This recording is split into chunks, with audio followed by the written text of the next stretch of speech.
Hey there everybody, Zeidoktor here with Typical Manga Fan, and this episode of the Typical Manga Review is dedicated to Akame Got Killed, Chapter 68, Kill the Source. And we have a little tag there, the day of war has come, and Suzuka is begging to be allowed to be a messenger between um, Minister and the General, which I guess means she was sent with the message, I'm not quite sure. But um, as it's like, okay, yeah, do whatever. Like, you certainly don't hesitate to show your face when you want something, but I like that.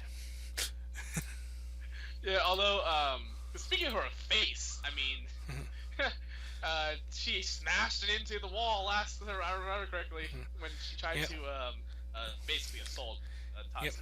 Tatsumi. It's interesting that as death basically just letting her live this long. But I guess she's pretty much the only one left.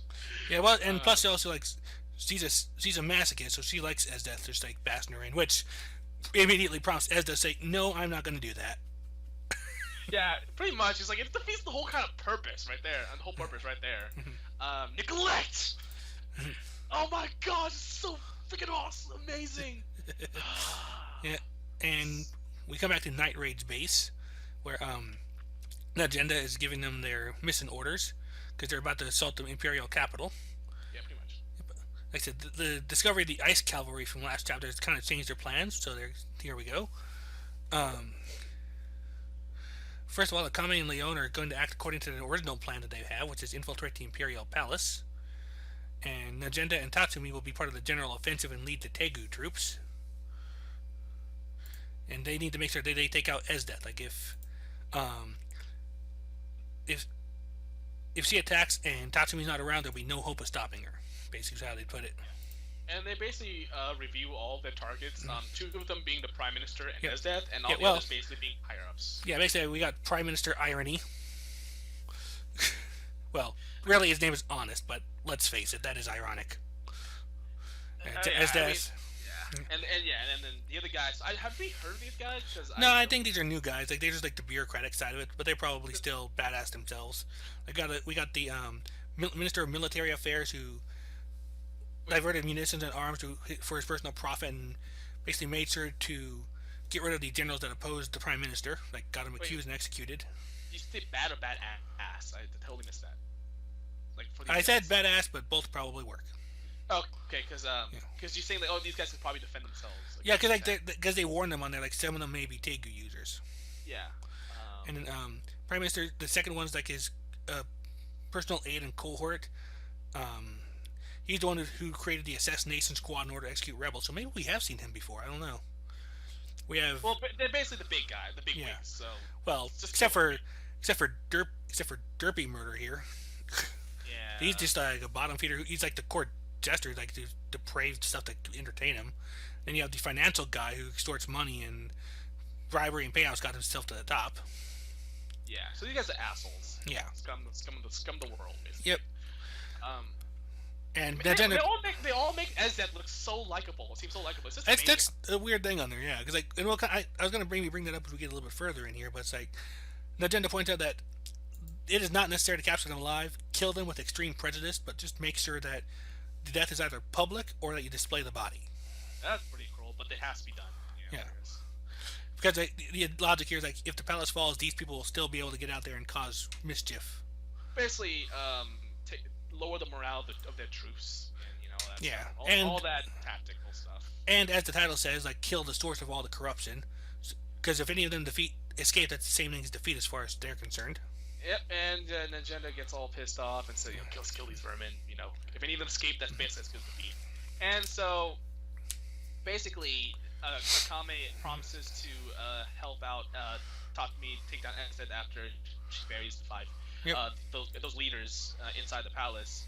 And now they talk about the ice cavalry, and but they say, look, they're still without three Jaegers, so until you come back, we'll manage. Yep. So and then Akame basically thinks about Ezda and says like, I will have your head in order to prevent you from killing Tatsumi. Yep. And then Night Raid gets ready to go. Yep. Night Raid will bury all the final targets. Yep, bury the word bury. And then we see Esda kind of looking down at the army that's the rebel army that's formed over here. Speaking of which, have they actually ever tried to bury anyone? Like literally, I was thinking about that.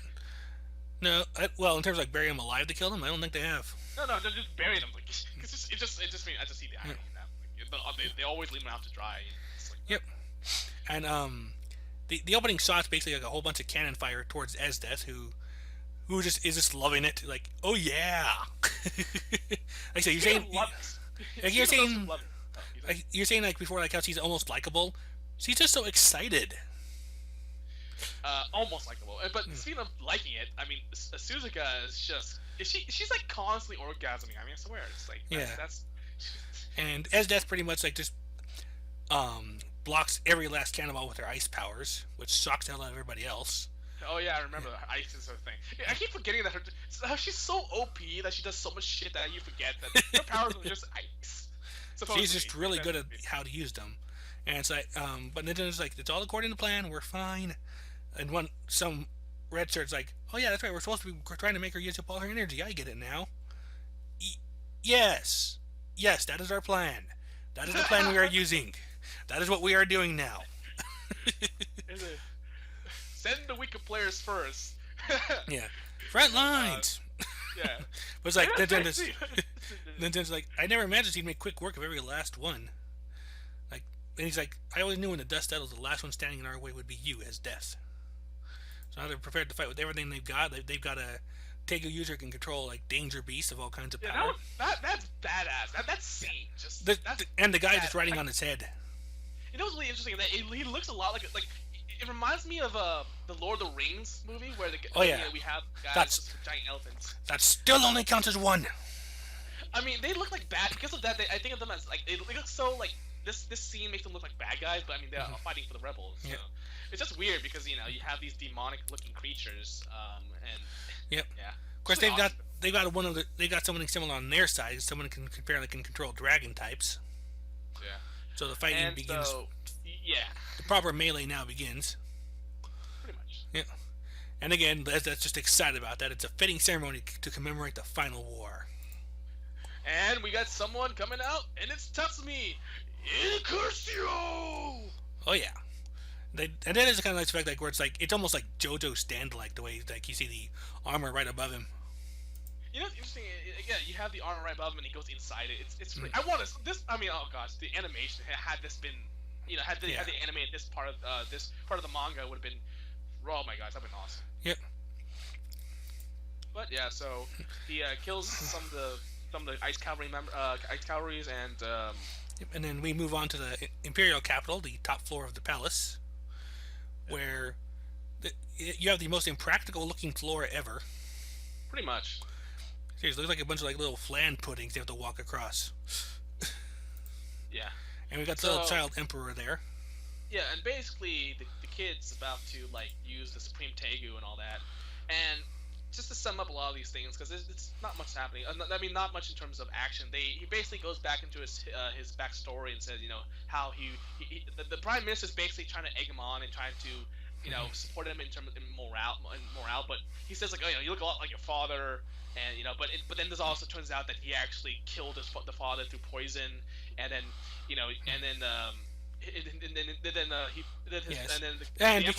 because like such a soft-hearted emperor is far too problematic for his purposes. Yeah, that too. And then the emperor talks about like how his mom committed suicide, but it's like nope, I forced her down.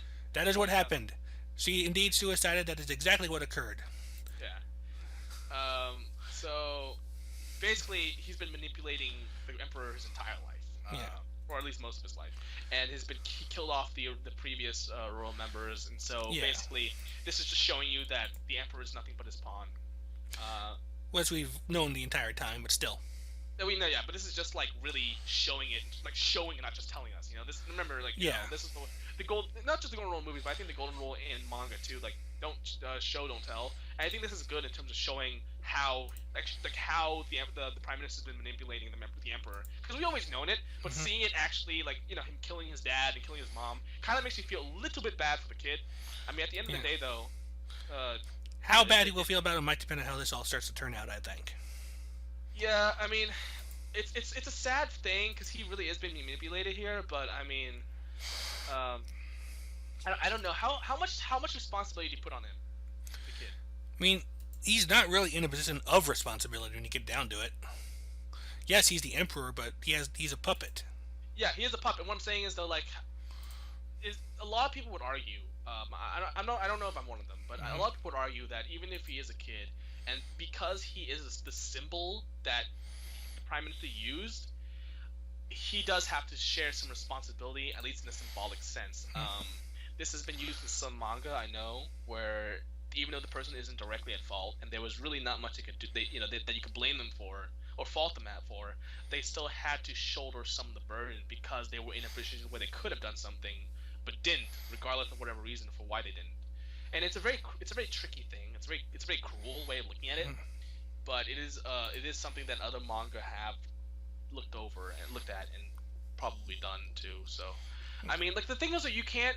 The problem is you can't. I don't think even if he finds out that everything's been wrong, I don't know if the people would like to have him still be their emperor. That's the problem though. Like, Yeah, yes, it is true that he is. It's not a lot of it's the prime minister, not him.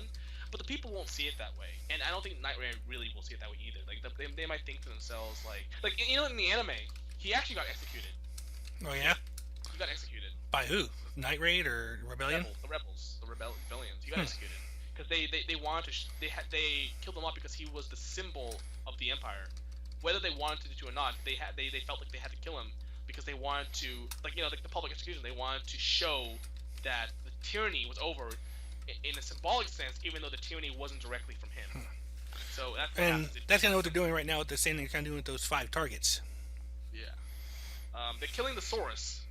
But although I would like to point out that they didn't actually mention the Emperor in any of them. Right. So Well, I can see them wanting to keep him alive. Maybe to either use him as a puppet or have him abdicate to yeah, I, legitimize I think I themselves. think that's what has to happen. I think that's the best way. It's like yeah, I know he's not his fault, but because he unfortunately has been used like the way he has to advocate to save basically not only save his family's name, but make sure the people actually feel safe to know that there has been change. Because even just because even if you do kill the source, even if he does have good intentions, he will not win over the people's favor because they will not see it that way. So he has to advocate if he really wants to change.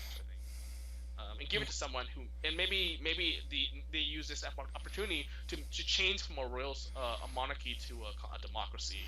Or whatever they might decide to do there. You have to think about yourselves. Like even if they resolve it now, who knows when this type of thing might happen again? Especially with the system they have, it would have to be there has to be some permanent change because fixing it just for this time, this once may not be permanent. Maybe not 20 years, but maybe someday down the line, a new prime minister might come in with a young. The problem is you basically have a kid in a position of power, Yeah. and that person can be used. So you want to avoid that situation. So yeah. Yeah. So then, like this is in a lot of ways another A to B type chapter, kind of like with One Piece this week. Like we're getting a lot of the setup for what's to come, but the actual action hasn't kicked up yet. One thing I want to ask about, since you watched the anime and I didn't, I they've been watched talking.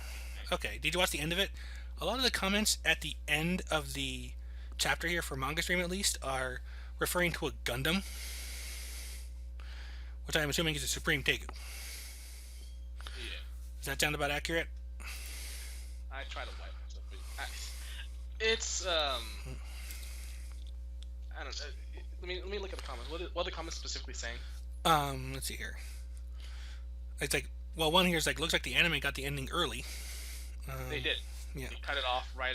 When they saved Tatsumi. Well, I mean, like they guessed it early. Like this gonna be the same thing, but they just got it earlier. Oh yeah, like basically what happened with Soul Eater. Yeah. And then they're saying things like, "Don't let this end up like the animated. Please don't put a freaking Gundam into this that does pretty much nothing but pew pew some lasers and missiles." Yeah. Oh yeah. So that's what the time. That happened. Yeah. I kind of want to forget that. Yeah. I wasn't invested into like many people because I skipped around with the anime, so I basically was like, oh, I watched this episode, then I watched this episode, and I watched that episode, and that was basically like three. So it was kind of like I wasn't really like expecting anything. Right. But yeah, I have no idea really. It might. I feel like it's going a different direction than the anime did. But yeah, I don't know. It's anything could happen really. Yep. All right. So, yeah, I don't think there's a whole lot that we haven't already that we need to cover at this point. Like the next chapter will probably give us more on here. I think we're still in the, like I said, we're still in the A to B phase. But is there anything else you want to bring up before I wrap it up, though? Uh, Anything comes to mind?